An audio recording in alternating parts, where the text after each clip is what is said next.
Friends, welcome to my YouTube channel. So आज के video में हम पढ़ेंगे कि प्री हिस्टोरिक पीरियड क्या होता है। उससे भी इम्पॉर्टेंट चीज़ हम ये पढ़ेंगे कि pre history and proto history में क्या डिफरेंस है।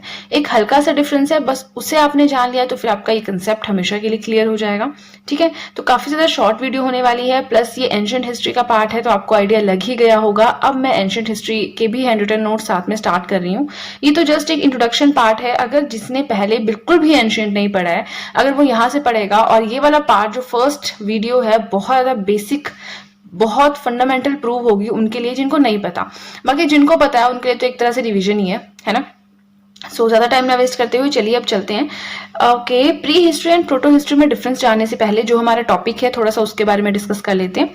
काफी शॉर्ट वीडियो होने वाली है तो पेपर पेन उठा लें, नोट्स बनाना स्टार्ट करें, क्योंकि आपको पता है काफी शॉर्ट नोट्स में बनाती हूँ, क्रिस्प नोट्स बनाती हूँ, ताकि जैसे ही एग्जाम आए तो फटाफट आप रिवाइज कर पाए नोट्स। क्योंकि होता क्या है ना, इतने सारे सब्जेक्ट्स होते हैं एग्जाम के टाइम में, history, polity, geography, economics, current affairs, physics, chemistry, bio और भी पता नहीं क्या क्या। सो होता क्या है कि हम उस टाइम पे रिवाइज नहीं कर पाते और फिर पेपर में ऐसा होता है कि हमें आता था और वो गलत हो जाता है। तो रिवीजन बहुत ज्यादा जरूरी होता है सरकारी एग्जाम अगर क्लियर करना है उस केस में, राइट। तो पहले हम जानेंगे कि प्री हिस्टोरिक पीरियड क्या होता है। नो रिटन एविडेंस फाउंड, जिस टाइम के कोई भी रिटन एविडेंस नहीं मिलता है, मतलब कोई प्रूफ नहीं मिला है, कहीं पे कोई ग्रंथ नहीं मिला है, कहीं पे कुछ लिखी हुई चीज नहीं मिली है उस टाइम के बारे में, उस टाइम को हम कैटेगराइज कर देते हैं as a prehistoric period. कुछ लिखित रूप में नहीं मिला है जिसका प्रूफ, ठीक है। जो प्री हिस्टोरिक पीरियड है इसको हम दो पार्ट्स में डिवाइड कर सकते हैं। एक आता है स्टोन एज और एक आता है मेटल एज।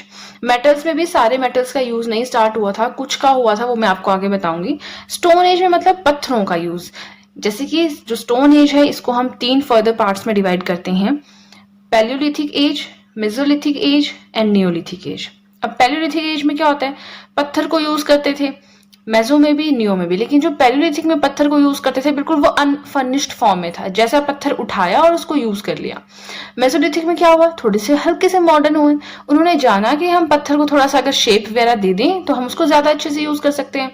नियोलिथिक में तो मतलब प्रॉपर मॉडर्नाइजेशन आ गई पत्थर के केस में, उन्होंने पत्थर से जो है कुल्हाड़ियां वगैरह बनानी स्टार्ट की। और अभी तो होता है ना कि चलो लोहा हम आगे लगा देते हैं, उस टाइम पे उन्होंने हैंड एक्सिस बनानी स्टार्ट कर दी। तो काफी ज्यादा मॉडर्नाइजेशन हुई पत्थर के, मतलब स्टोन के टाइम की बात कर रहे हैं हम। तो स्टोन एज हो गया, पैलियोलिथिक, मेसोलिथिक, नियोलिथिक। इसमें क्या क्या होता है, किसमें हंटिंग गैदरिंग करते थे, माइक्रोलिथ्स क्या होते हैं, तो उस सब पे मैं कंप्लीट वीडियो लेकर आऊंगी नेक्स्ट, ठीक है।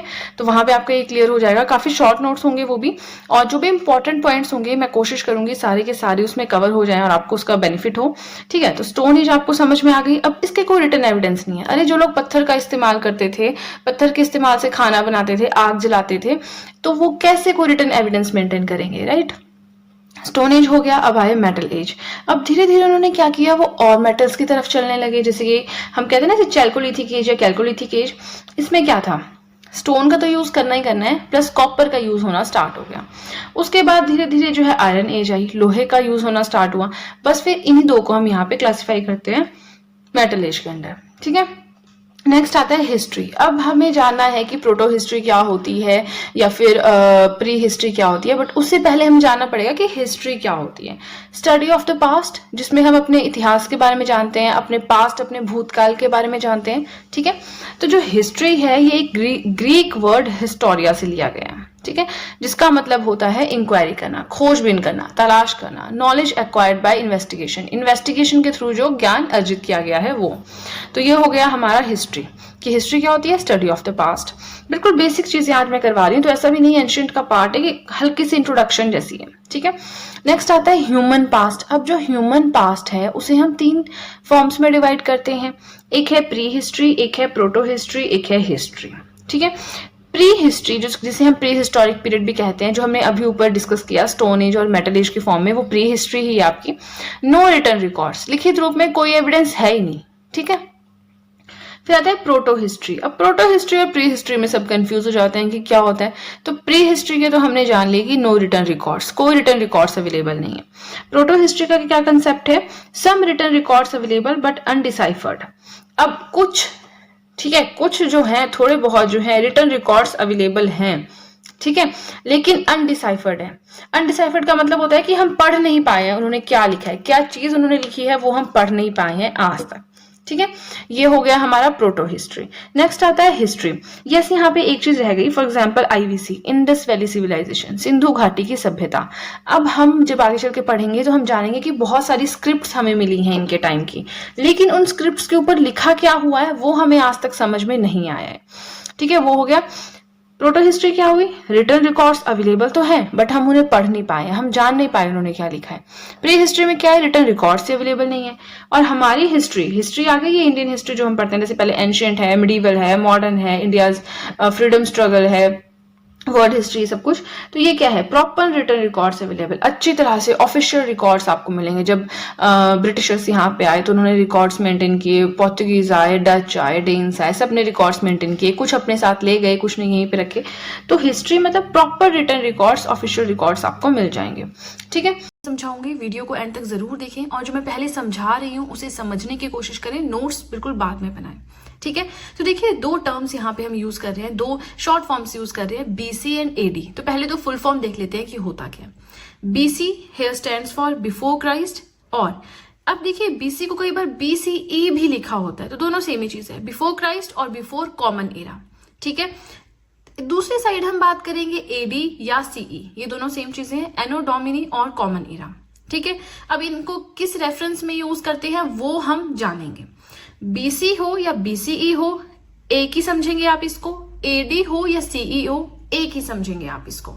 ठीक है ना, अब देखिए क्या होता था पुराने टाइम में, बोलते थे ना कि दिशाओं का पता नहीं था, हमारे पास कंपास नहीं थे, फोन नहीं थे, तो डायरेक्शंस का पता नहीं चलता था। तो उसके लिए क्या करते थे हमारे जो बुजुर्ग थे, वो ध्रुव तारा, पोल स्टार को देख के डायरेक्शन का पता लगाते थे।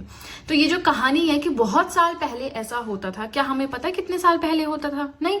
तो बस वैसे ही जो पॉइंट्स है कि हाँ 100 साल पहले, 200 साल पहले, 10,000 साल पहले, ये चीज इस टाइम पीरियड को क्लैरिफाई करने के लिए हमारे पास ये टाइमलाइन सामने आती है। ठीक है, तो इसमें एक रेफरेंस हम लेते हैं। ठीक है ना, हम एक रेफरेंस लेते हैं जीरो का।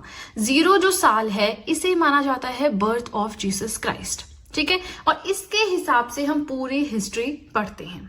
ठीक है, अब देखिए जीरो जो है इससे पहले वाला जो टाइम है इसे हम बोलते हैं बीसी या बीसीई। तो देखेंगे आप यहाँ पे मैंने बीसीई से डिनोट किया है। जीरो के बाद वाला जो टाइम है उसे हम कहते हैं एडी या सीई। तो यहाँ पे देखेंगे एडी लिखा है, या फिर सीई कर लीजिए, सेम ही चीज है। ठीक है, तो बीसीई या बीसी कहाँ यूज करना है, एडी और सीई कहाँ यूज करना है, ये समझ आ गया, फुल फॉर्म समझ आ गई।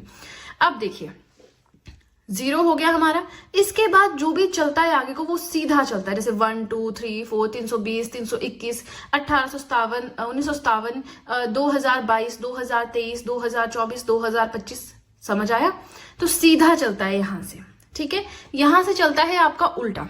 ठीक है, ऑपोजिट्स में 1 2 3 4 326 327 2500 2600 2700 2800 साल इधर को चलते हैं। हम गिनती यहां से यहां को लेते हैं और यहां से हम काउंटिंग यहां को लेते हैं। ठीक है, चलिए अब हम समझते हैं कि हम कैसे जो है इसे स्टडी करते हैं। बिल्कुल बेसिक पॉइंट्स हमने समझ लिए, अब हम कैसे इसे स्टडी करते हैं। देखिए ये है zero, birth of Jesus Christ. ठीक है, तो इससे पहले जो भी चीजें हुई हम उनको बोलते हैं बीसीई। अब देखिए कैसे, एक एग्जाम्पल के साथ समझाती हूँ। हम पढ़ते हैं जो हिंदी में होता है कि सिकंदर ने भारत पे आक्रमण किया, या फिर जो हिंदी में पढ़ते हैं Alexander the great invaded India in 326 BCE. पढ़ते हैं, हमने बुक्स में भी पढ़ रखा है कौन से राजा के टाइम पे आए, पुरुषोत्तम, ये सब कहानियां पढ़ी हैं, बैटल ऑफ हाइड पास सब पढ़ाया है मैंने आपको, है ना। अब हम क्या बोलते हैं कि अलेक्जेंडर ने इंडिया पे आक्रमण किया 326 बीसीई में। तो इस लाइन का मतलब क्या है कि जो जीरो साल था, जो जब बर्थ हुआ जीसस क्राइस्ट का, उससे 326 साल पहले सिकंदर ने भारत पे आक्रमण किया था। समझ आया? तो अब अगर हम देखिए हम कहाँ पे खड़े हैं आज के डेट में, हम यहाँ पे हैं 2023 में। अब हम 2023 में क्या बोलेंगे, बहुत साल पहले सिकंदर ने भारत पे आक्रमण किया, क्या हम ऐसे पढ़ेंगे? नहीं, तो हमें उसके लिए प्रॉपर टाइम लाइन की जरूरत है। तो हम जब बोलते हैं 326 बीसीई, तो इसकी समझ यहीं से आ जाती है कि जीसस क्राइस्ट का जब बर्थ हुआ था, यानी जिसे हम जीरो रेफरेंस मानते हैं, उससे 326 साल पहले अलेक्जेंडर ने भारत पे आक्रमण किया।